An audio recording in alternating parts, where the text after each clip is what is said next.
Laker fans, this channel has grown like crazy since the NBA draft, so I want to ask you a question. When did you subscribe to the channel? If you subscribed before the NBA draft, type LN4L, which you should know stands for Laker Nation for Life. Or if you subscribed after, and no shame, that's all right. We welcome everybody, new or old. Just type Lakers in the comment section. If you haven't subscribed yet, go ahead, scroll down, hit that big red button, or you see this link right here, youtube.com/LakersTV. Best place to go for all your Lakers coverage.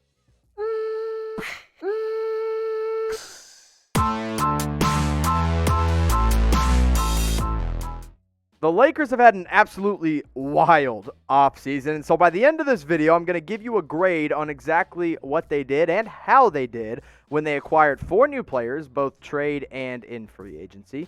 They lost some players. They lost 3 starters, and Avery Bradley and some other guys that we'll get into, 2 role players, and probably Jared Dudley, as he probably will not be back next offseason, or this next season, I should say. And they also added undrafted free agent Xavier Simpson from Michigan. I'm not going to talk too much about him because I did a whole video on him recently, and you can go check that out on our channel. But listen, they did lose quite a few guys. I mean, this is a good chunk of players to lose. I mean, Rondo's your primary backup. Avery Bradley went and signed with the Miami Heat, even though he's, was your starting point guard. JaVale McGee was traded to the Cleveland Cavaliers. We'll see how long he stays there. Dwight Howard decided to sign with the Philadelphia 76ers out of absolutely nowhere. And Danny Green was traded eventually to the Philadelphia 76ers. Originally the Thunder, and then to the Philadelphia 76ers. But I want to give 2 thumbs up and a round of applause for Rob Pelinka for keeping these 2 guys on the roster. Because these were the 2 guys that I thought the Lakers were going to have to trade in any scenario that landed them a solid player like a Dennis Schroder. And somehow, by working some magic, maybe he made a deal with the devil, he kept Kyle Kuzma on the roster as their, probably their primary backup 6-man type. They also kept Talen Horton-Tucker, who, no, he didn't play a lot in the NBA, but in the G League, the dude was putting up 18 points per game, 4 assists, and 6 boards. A lot of Laker fans and a lot of the people in the Lakers organization feel like he has a bright future with this Lakers team. And we already know Kyle Kuzma has a bright future as well. So, again, wanted to clap it up here for Rob Pelinka for keeping these guys around.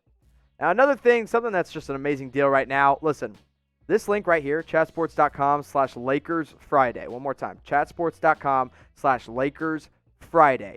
Everything, including this 3/4 zip, including this 2-pack of socks, including everything else you've seen on screen so far, 50% off. Don't go into the madness of going into the stores and trying to get all your Lakers gear. That's for, that's in the past. We don't do that anymore. Now, we go to chatsports.com/LakersFriday. You get 50% off all the Lakers gear that you find at this link. Go check it out. That's our friends at Fanatics hooking you guys up with a great deal. And hey, when you click on that link, it helps us out as well. And with over 30,000 of you guys watching this video, I know you're trying to help us out. That link right there, that's the best way to do it.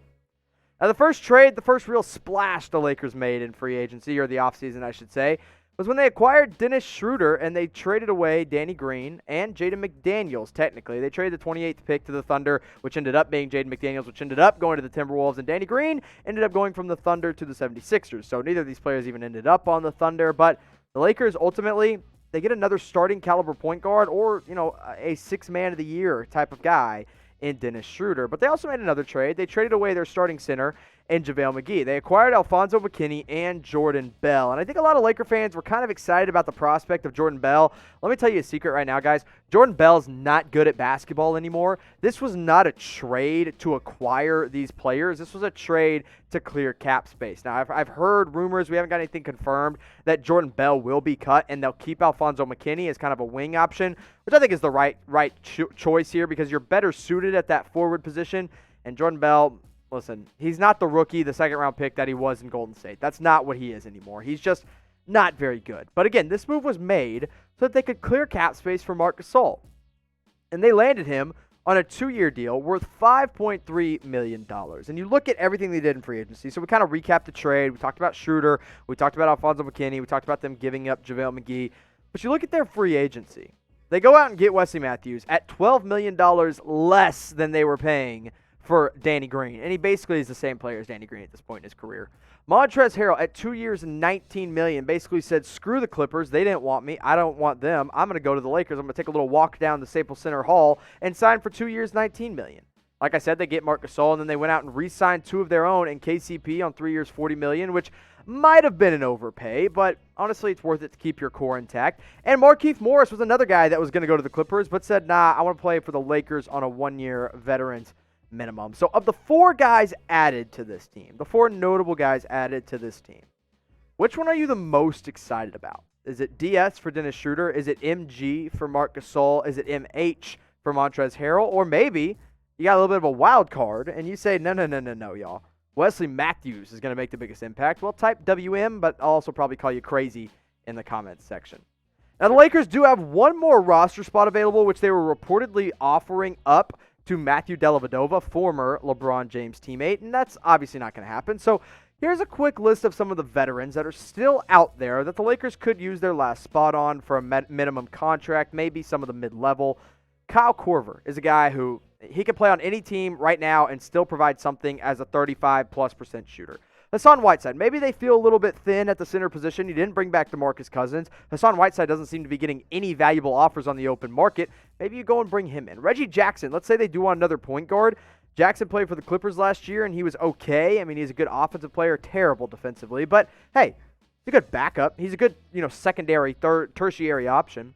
Rondé Hollis-Jefferson and Michael Kidd-Gilchrist, no, I didn't just pick them because they both have 3 names, but they're both basically the same player at this point in their career. They're both defensive guys that are kind of offensive liabilities, but if you need a guy to come in and get you a stop, 5 to 10 minutes a night, either of those guys are going to be able to do it, and I wouldn't mind seeing the Lakers use that final roster spot on really any of the guys on this list. But there's one guy out there that still hasn't signed. The biggest name left on the market now is Anthony Davis. At the time in which we're recording this, which is about 2:26 p.m. Central Time on, what is today? Tuesday? I've lost track of the days with the draft and everything else happening. Anthony Davis still has not signed. Now, he's just taking his time. I don't think he's going anywhere. I don't think anybody has anything to worry about, but it is a little interesting that he is waiting around to see what he does with those final years. So, he'll be back. Question is, when? Now, of the guys that I mentioned that are available, no, I'm not talking about Anthony Davis. Don't include him in this one. I want you to name one free agent that you still want the Lakers to sign, that you want the Lakers to use that final roster spot on. Who is it? Shout it out in the comment section. Now we're near the end of the video, and I do want to give my grade, and I'd be robbing you guys if I didn't give it to you now. I mean, this is the easiest A+ I've ever given out. You went out and replaced basically every starter you had with 4 better players. There's not a whole lot more you can ask for that. You signed the 6th man of the year for the mid-level exception. You signed Danny Green's basically twin when it comes to playing to a minimum deal. You signed Marc Gasol to a minimum deal. I mean, good job, Rob Pelinka. You did it. This is the easiest A+ anyone's ever given, even easier than my PE teacher giving me an A+ back when I was in middle school. So, good on the Lakers, and now they have a brand new looking roster. Listen, I have switched this starting 5 up so much. I don't know what it's actually going to end up being. I have heard rumors that they plan on rolling this lineup out where they go they go LeBron and Wesley Matthews kind of as the backcourt, and KCP is more of that hybrid 3.